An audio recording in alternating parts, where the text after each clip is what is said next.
In our life, there are many moments when we only see what we don't have. We keep saying things is missing. That is missing while complaining. Like this, we don't even realize when we forget about the things we already have. Think about it. If a tree has no fruit, do we call it useless but its cool shade, its shelter, and the fresh air it gives? Aren't these blessings too? Today's story is about such a way of thinking, a perspective that can change your life. It will show us how the lack of gratitude can close our eyes and how just one positive thought can turn our hardships into blessings. A long time ago, when Peel still traveled long distance on horseback, there lived two young men named Ethan and Lucas. They had very different personalities than was Clam and Patient. While Lucas was quick and bold, they were working in a big city far away from home. 3 years had passed, and now their hearts longed to return to their village, where their families were eagerly waiting for them one day. Ethan stayed calm as always, but Lucas became very angry. Their carriage driver refused to take them through the forest, so they had no choice but to walk on foot from the border. They started walking quickly, hoping to cross before darkness fell. The first forest they entered was full of hunters. Trapped step by step, very carefully they avoided them. Their bodies grew weak with tiredness, their throat dry with thirst, but the pull of home kept them moving forward. After a while they reached the bank of a rushing river. Bad news, the bridge had been washed away by the heavy rains.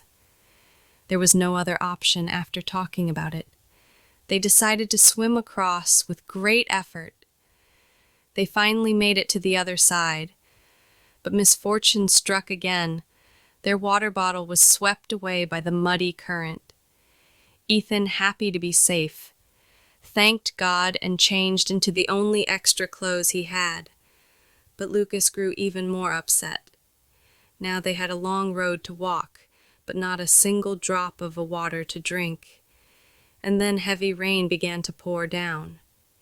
In fear, they ran looking for shelter so that their last dry clothes would not get soaked. Luckily, in the middle of the forest, they found a small hut. It seemed some hunter had built it. They stayed there for safety while collecting rainwater. Lucas complained, "What a terrible journey. First, the coachman gave us trouble. Then we had to swim across the river, and now this rain. After all these problems, will we even reach our home tonight?" When the rain stopped around noon, they started walking again. Slowly the forest ended, and they saw villagers in the distance. But now the sun was burning hot, and hunger was making their stomachs. At last, they reached a giant shady tree. They sat down there, ate the last of their food, and lay down under the tree in exhaustion. Suddenly Lucas complained again. "What's the use of this tree? It's bug and shady, but it has no fruit. It's useless." Ethan stayed quiet and thought for a moment. True. The tree had no fruit but was in its shade.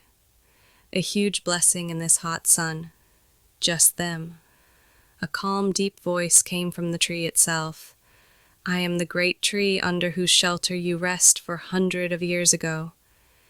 I have lived watching the seasons change my roots, protects the soil from washing away, and my branches give homes to birds and insects. Every creation has its own purpose.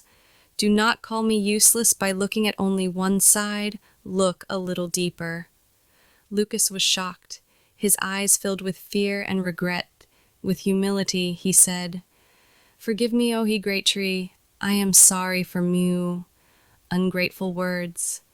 Thank you for opening my eyes from that day. They learned a valuable lesson from the tree.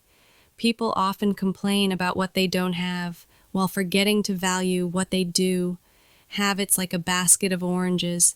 If one is rotten, and we only look at that one, we will never enjoy the sweet taste of the rest. So we must learn not to focus on what is missing, but on the blessings we already have. Gratitude can make our lives happier and more meaningful." This is the end of the story of today.